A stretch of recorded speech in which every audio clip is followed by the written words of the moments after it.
Hello again, and welcome to Psychoanalytic Theory in a Crazy Nutshell. Try to keep it as brief as I can. It's a lot of concepts, but I'll try to keep it as pared down to the basics as I possibly can. Okay, the big three of psychoanalytic theory. These are the three names that we most commonly associate with psychoanalysis. Freud being the father of psychoanalysis, and then Jacques Lacan and Carl Jung being also part of psychoanalysis, but kind of branching off from his work, agreeing with him on some things, disagreeing on others, and kind of taking things in different directions, but all strange and interesting, and all very preoccupied with trying to figure out what lies beneath the surface, why people do the things that they do, how people form identities, where some of the anxieties that human beings have come from, and what we can do about them. So, that's psychologists. That's what they're all about. And we can apply some of these things to character analysis as well, which is why it can be an interesting endeavor. And if nothing else, then you can practice it on your friends and really weird them out. So let's start with Freudian psychoanalysis. As you guys know, we've talked about this a little bit already, and you've done some readings on it. Freud was really, really interested in the concept of the subconscious mind. In fact, he's really the one who, I wouldn't say he invented it. He definitely stole some ideas from others, but or appropriated them, I guess would be the kinder word. But he was the one who really made it a household idea, a common term in the everyday parlance, that the idea of an unconscious or a subconscious, that there are things happening within our minds that we ourselves are not aware of, but they are very, very important nonetheless. And we talked about the three parts of the psyche, and I think, I don't want to hammer you over the head with that anymore, but, we've got the ego, the superego, and the id, and they're all sort of battling for our attention, I guess, if you will, even though we're not really we don't even know we're paying attention to it, but that the anxiety caused by the different drives within us can fuel a lot of interesting and sometimes maladaptive behaviors, if you believe Freud. And the two main drives that Freud said motivate human beings, and a lot of it is subconscious. He said the two main drives that keep us going and doing the things that we do all come down to sex, of course, but also aggression. One he called the life instinct, or the libido. The other he called the death instinct, which is where aggression would come into play.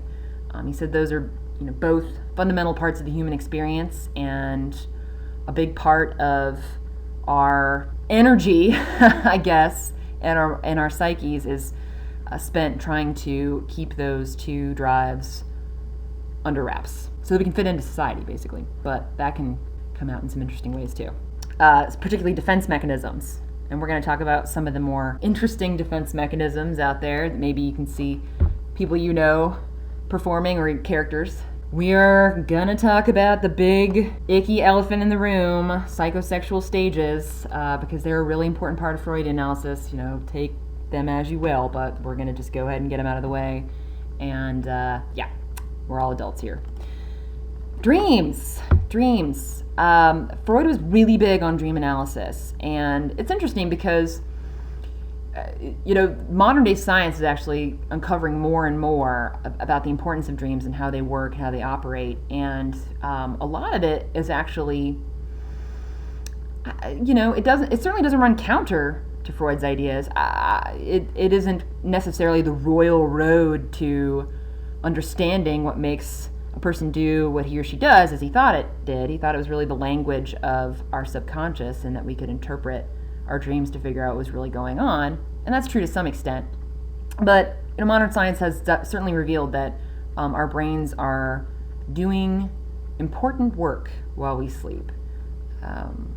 Though Freud might disagree on exactly what that work is, it's still important nonetheless. So, moving on. Oh, by the way, the picture in this slide, and I'm going to put the slides up for you guys. The picture in this slide is a link to a video. It's just like a quick 5-6 minute video clip on the basics of Freudian analysis. So if everything I'm saying to you makes no sense, then that can be a good place to check it out. It's pretty basic, pretty summative. Defense mechanisms. Okay, Freud said the mind is like an iceberg, but he also said that it's a lot like a pressure cooker, in that we've got a lot going on in there, in that pot that is our psyche.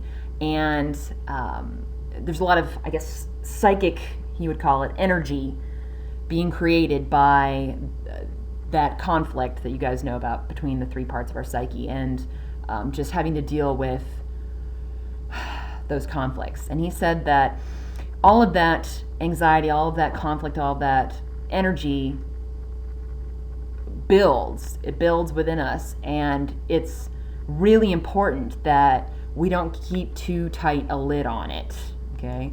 So that's where the concept of repression comes into place. Repression is basically a defense mechanism where, okay, if a person is confronted with something that runs counter to what their id wants, desires, whatever, and it runs counter strongly enough, or it really, really offends their superego, or just in some way just completely does not jive, or even is traumatic, like really bad, like traumatic. Freud said that what people will do as a defense is they will take that experience, that memory, and they will put a lid on it. They will stuff it down so deep, so far, that they will essentially, their conscious mind will forget that it ever happened. But Freud would say, you don't forget. It's still there, and it still drives a lot of that behavior. And if you put too tight a lid on it, well, what happens when you put too tight a lid on a pressure cooker and you don't give it any sort of release? Well, it blows up.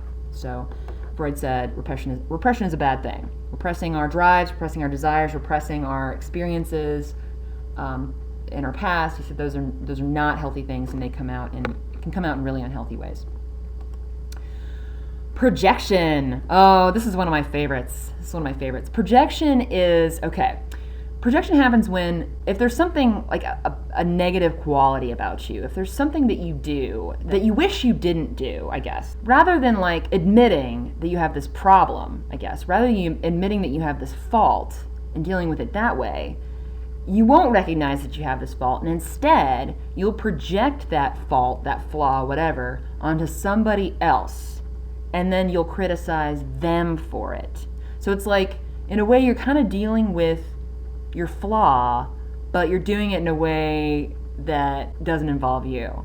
Here's an example. If one of your flaws, I guess, was being messy, okay, you're just like not a tidy person, and you were, getting on your roommate's back or your significant other's back or whatever about them being messy, but you don't like admit that you're the one who has the messiness issue. You're like projecting that flaw onto them, that kind of a thing. So people do that all the time.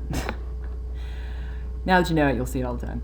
Denial, not just a river in Egypt. Some people would lump repression and denial into the same kind of category, but the thing about denial that makes it different than repression is, whereas repression is putting a lid on stuff that's inside of you, denial is looking at something like right in the face. It's right in front of you. Like it seems like it just couldn't be denied, and still being totally blind to it. We've all met people who are in denial. We're probably in denial about some things too, but like it's right there in your face, or in this person's face. It's like right there, and it's like, how can they not see it? It's because they're in denial. It's because they refuse to see it because they don't want to. See what I'm saying? That's another defense. Regression. Okay, so regression happens when you're confronted with something uncomfortable. You're in a situation that makes you uncomfortable, and the way that you deal with it is by sort of retreating back to almost like childhood behaviors. I'm going to admit that I find myself doing this, and I see it happen when I like get together with my family. Like, you probably know what I'm talking about, unless you see your family all the time. But like if you don't see your family a lot, if time goes by between hanging out, you got your own life, you got your own thing, you do what you do, and like you've outgrown a lot of your childish behaviors. But then it's like you get back together with your family, you're hanging out with your siblings or whatever, and then all of a sudden it seems like everybody kind of regresses back to their old roles. Like like my brothers and I will totally fight with each other, like things that would normally I wouldn't do or say. Like I don't know. It's like you just kind of shrink back to a kid. Or if something really traumatic happens to a person, they might just cry for their mommy, something like that. anyway, that's regression. Reaction formation. Okay. Reaction formation is what people do when they are like, when they have something that they want to avoid, or they have like a drive, they have an impulse towards something, they have something when they have something they want, okay, there's my dog barking. When they have something they want, like they will like react the total opposite of what they really want to do. They may like have this drive, this impulse to be a certain way, but they will like go 10 times harder in the other direction. Like somebody who maybe is like really has a strong urge to be aggressive and like go out and, I don't know, punch people in the face to really tick them off. But because they're so repulsed by their own drive to do that, they like go way too far in the other direction and they become kind of a doormat, I guess, in a way. Sarcasm is actually a defense mechanism that some people use, and that's coming from a chronically sarcastic person. Sometimes sarcasm can be a defense that people use I guess to kind of make light of a situation that really does actually bother them, or to put a humorous spin on something. It's actually Freud would say it's actually considered a form of passive aggressiveness. Now we've all seen passive aggression where there's something that's bothering somebody, but instead of actually talking about or confronting the person that's upsetting them, they will do something else, like, oh, I don't know, leave a note, leave a Post-it note, really nasty Post-it note, or they don't want to actually confront the person about it, but yeah, or when people, you can tell somebody's upset about something and they're like, I don't want to talk about it, never mind, but it's like, okay, well, if you're upset, just say something about it. No, it's fine, whatever, that kind of thing. That's passive aggressiveness. Sublimation. Sublimation is actually the healthy defense mechanism, because we have to use defenses. Like it's inevitable. We can't always be confronting like what's really going on in there, because there be monsters, so to speak. And so Freud said that's okay. You just have to find healthy ways to sublimate your drives and desires and issues and stuff. So that could be through your work, could be through your artwork, could be through the things that you build, could be, it's when you put that the bad psychic energy, I guess, to work, and you channel it through something positive, I guess. There's a lot of forms that can take. And Freud would say, actually, that storytelling is a form of sublimation, that we use stories and we love stories, listen to stories as a form of sublimation, because it allows us to confront and deal with issues without actually having to really do it for real, because it's happening to a fictional character. So those are the important defenses. Okay, let's just do this already. The psychosexual stages of development. So one thing you got to hand to Freud. Okay, if nothing else, one thing you got to give the guy is that he was really one of the first psychological researchers to focus on the importance of childhood in the formation of our identity. But Freud said, we've all got issues to some degree or another, some way more than others. But he firmly believed that, the first years of our lives were tantamount in forming the adult that we become later. That the things that happen to us during these developmental stages of our childhood never leave us. That they will forever be, I guess, sort of trapped, if you will, within our subconscious. And that can be where these defenses come from. That can be where these complexes, issues, things like that come from. Okay, so what are the stages? He said the first stage, this is like 0 to 1, is the oral stage. Okay, basically it all boils down to like sensitivity, okay, in the child. So he said when a child is born, like they're most physically sensitive in their mouth, which makes sense because breastfeeding and all that kind of stuff, it just makes sense. Just that's where they've got the most nerve endings. It's a fact. So he said that children at that age, they go through an oral, I guess, obsession, if you will. They're always putting things in their mouth. That's how they experience the world because their eyesight's not that great yet. So he said that's the stage we go through, 0 through 1. Then it goes to the anal stage. He said that from there we transfer to this stage, and then our sensitivity changes to a different region. And this is one of those things where it's like, okay, we pass out of it, we go on to another stage, but the thing about these stages that Freud really wanted to emphasize that is that if something happens, if things don't go right, things don't go well during these stages of our development, then we can become stuck. We can develop a complex. We can develop what he would call a fixation. So like he said, if something goes wrong during the oral stage, we can end up with an oral fixation. Okay, so he would say that people who like chew their nails, smoke, things like that, that are constantly, they got to have something going on in the mouth region. He'd say those people have oral fixations. And with anal, that's where we get concepts like anal retentive, right? He said that if a child is like, I guess, holding on too tightly, like just does not want to let go of, etc., and they don't kind of get over that, then they can become anal retentive, where they, are constantly, clenched, if you will. That goes to phallic. Okay. Phallic, well, I don't need to explain to you where that region of the body would be. Freud didn't really focus much on the ladies, but he said that the phallic stage is an important one, and we'll come back to that in a second, because if something goes wrong during that stage, then that can lead to something particularly troubling, at least according to Freud. But one thing that he said would happen during this stage is that every little boy, right, and I'm not saying this is true, he'd say every little boy would go through this stage and during this stage, it's perfectly natural and healthy and whatever for the boy to have, to desire his mother and to want to get rid of his father, like get his father out of the picture so that he can be with his mother. Okay. In that way. So again, take what you will from that, and we'll talk about what can happen if that goes wrong, at least according to Freud. Then kids go into what's known as a latency period, where they're really just like, their brains are developed more, and they're really more, cerebral, intellectual than they are physical. And latency means there's just really not a whole lot going on. It's latent. It's not a big deal. But he said if you get stuck in this, then you can be kind of frigid for the rest of your life. So again, take it for what you will. And then that, if you get through all those stages and everything's cool, then you end up in maturity, and you have a healthy, happy sex life, which Freud would say it's important to have.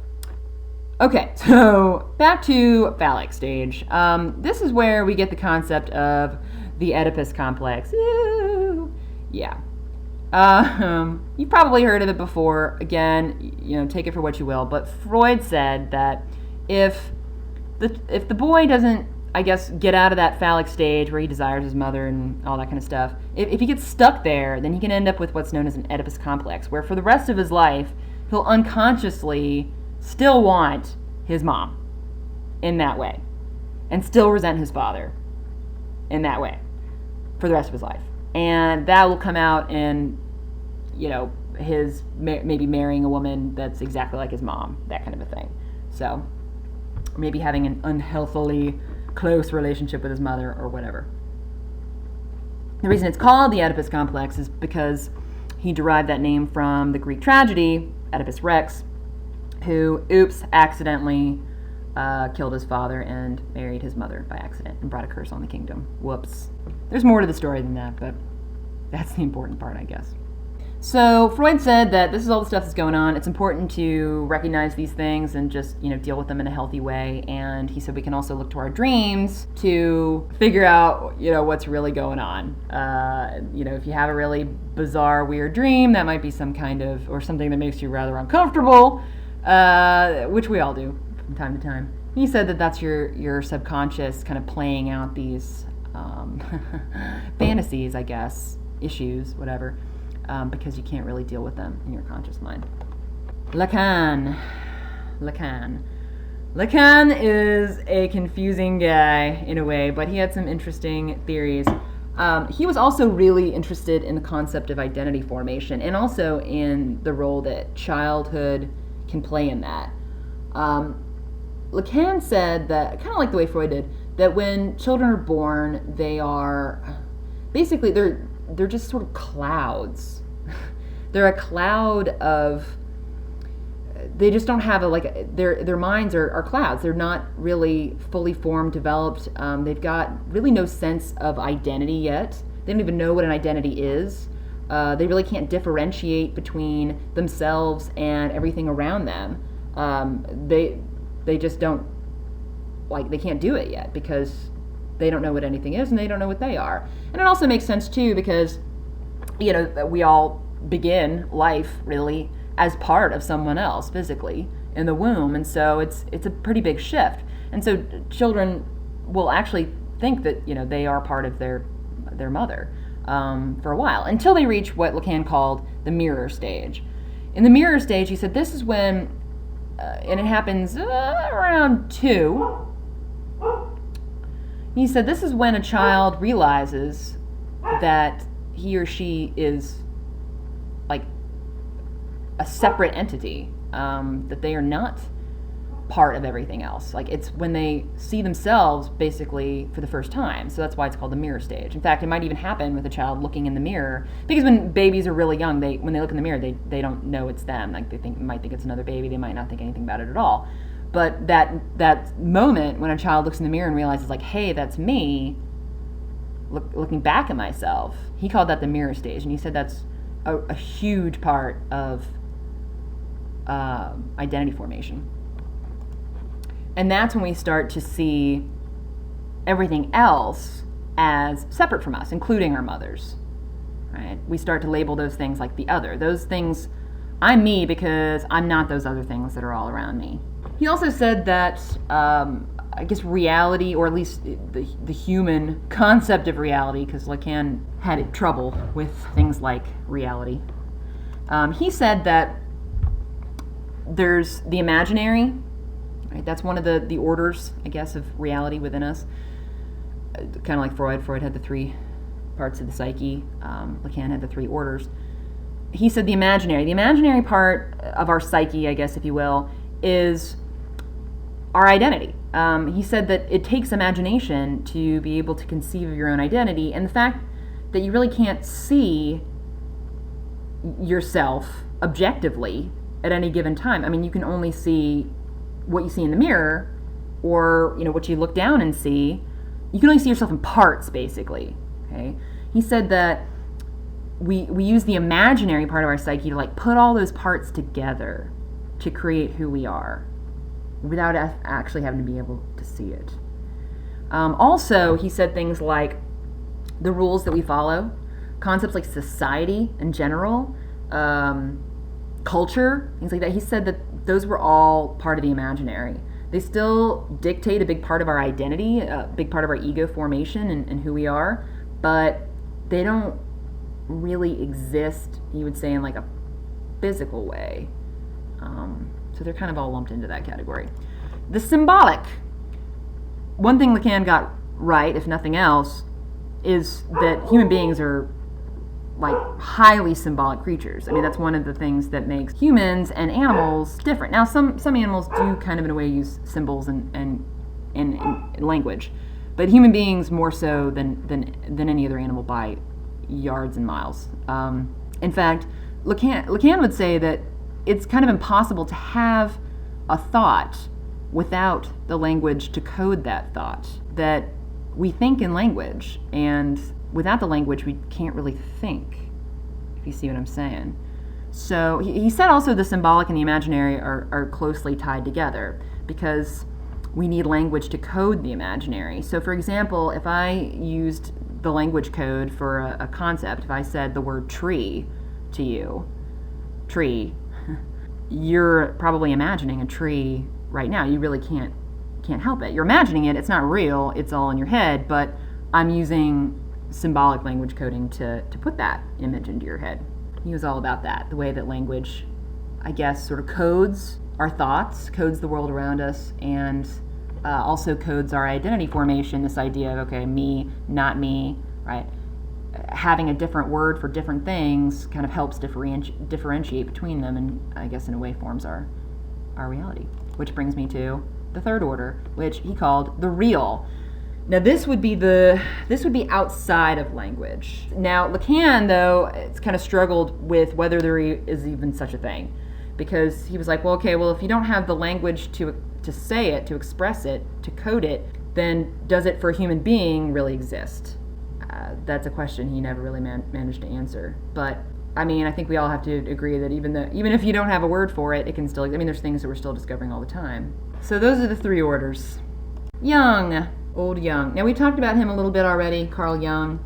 But some things that we haven't discussed yet, that we haven't mentioned, is he actually came up with the concepts of extroverts versus introverts, right? Which, I mean, gosh, can you imagine not having heard of those? I mean, most people either label themselves as one or the other, though nowadays they're kind of saying, well, maybe it's, context specific. Maybe you're an extrovert in some situations, introvert in others. But Jung was the one who came up with that idea, and we might come back to that in just a second. The archetypes, we talked about those already. He was really, really into those because he believed that every human being taps into, without realizing it, a collective unconscious. We all have, I guess, some sort of there's a metaphysical realm out there that kind of storehouses all of these archetypes, all of these things that we use to, I guess, make sense of the world symbolically. And that's why we recognize them so easily. The persona. Persona is a Greek word for mask. And so Jung came up with this concept of the persona, basically saying that this is the mask that people wear to hide the collective unconscious within them, right? It's an artificial contrivance. It's an identity that people create, but it's a fake one. It's how we perceive ourselves. It's how we distinguish ourselves from everyone else and everything else that's kind of part of this collective unconscious. And he believed that a lot of the problems, the anxieties that people experienced psychologically came from the persona, from trying to be someone or something they're really not. Wearing a mask takes effort. He considered it's like not really a person being who they really are. It's who they want others to think they are. And you can't really ever get rid, everybody needs a persona. Like, you can't just, be the collective unconscious, right? It doesn't happen that way. You've got to have a persona. But it all kind of boiled down to rectifying the tension between the collective unconscious within and the persona without. And this is what he called individuation. This was the thing that he sort of strived to help a person achieve. But basically, it's like a psychological integration of both the personal unconscious and the collective unconscious. And realizing that both of those exist, bring them both to the surface, basically. And in doing so, he would say that creates like the full self, the full you, the full picture of who you are. And yeah, he said that can be really, really hard for people to do, to like let go and just tap into that and I guess become self-actualized in who they really are. So if that was confusing, I can understand why it was. But there's another video clip. There was one for the Lacan too. P.S. It's actually got some swear words in it and some adult situations from a movie. So if you're not into that, then skip it. It's like 1 minute long. But this Jung video clip, which is this picture of the eye, is actually hyperlinked to it.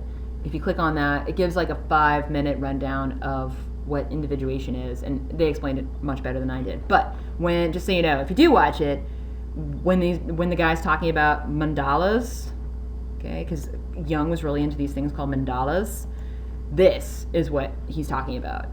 It's this art basically where you don't really have a plan for it. You just start from the middle and work your way out and just add more and more and more. And they're actually kind of fun to do. They're pretty easy. Not beautiful like this one, but little simple ones. Jung said this can be a really good way to tap into your collective unconscious. So, which is interesting because they show up in a lot of different religions and cultures and stuff like that. So maybe he was onto something with that. But anyway, so that's psychoanalytic theory in a nutshell. I hope I didn't confuse you more. And yeah, I'll see you guys later.